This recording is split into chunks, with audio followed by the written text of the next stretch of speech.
We start this time with a scenario, followed by a multiple choice quiz. The scenario first. Last October, I took my mom on a dream trip of hers to get her first look at Niagara Falls, New York City, and fall foliage in New York State, New Hampshire, Vermont, and Maine. It was absolutely magical, and I took care of all the expenses. Now, was that A, because I think it's really important to give back to the woman who has given me so much, or B, because I'm her absolute best son, or you know what? Why don't we just choose between these two? Nope, actually a third choice is appearing here. Was it C, because I paid for all of it with miles and rewards from my travel-linked credit cards?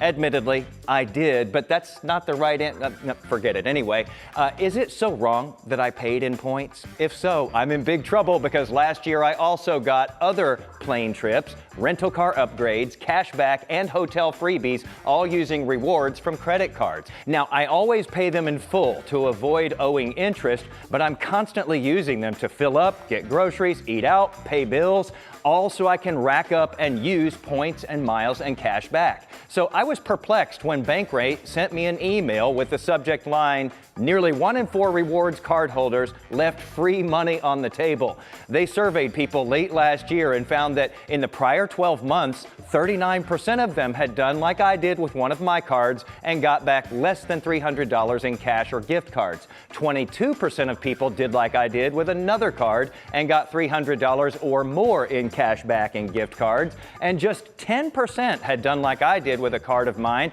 and used rewards for a free flight. This is the part that got me though. 23% had not used their rewards in the past year. Bankrate found that to be curious too and pointed out that rewards don't get more valuable over time, that in fact they actually lose value to inflation and program changes. The experts advise that you earn and burn rewards strategically.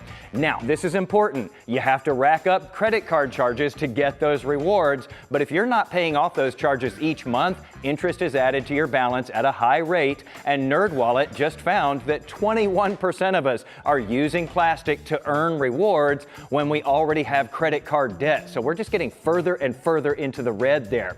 They did the math on that, by the way, and found that if you don't pay off that balance each month, it's quite possible that what you end up paying in interest on your revolving debt outweighs the credit card rewards within just months. That's the key. You have to pay it all off as you go. Now, if you're looking for rewards cards, there are several credible sites that have compiled their lists of the best ones right now, and you'll notice some standout cards making several of those different lists. I have linked to that, and I have more info on all of this in my story today posted at Jason Wheeler TV on Facebook, Threads, and Blue Sky. Oh, before I go, we're getting another entry in our multiple choice now. Okay, I did take my mom on a trip because the rewards paid for it all, yes, but also I do try to give back to her for all she's done for me, and I am her only son, but technically that also makes me her best son. And so it turns out the answer is D, all the above. And now we are right on our multiple choice question and on the money.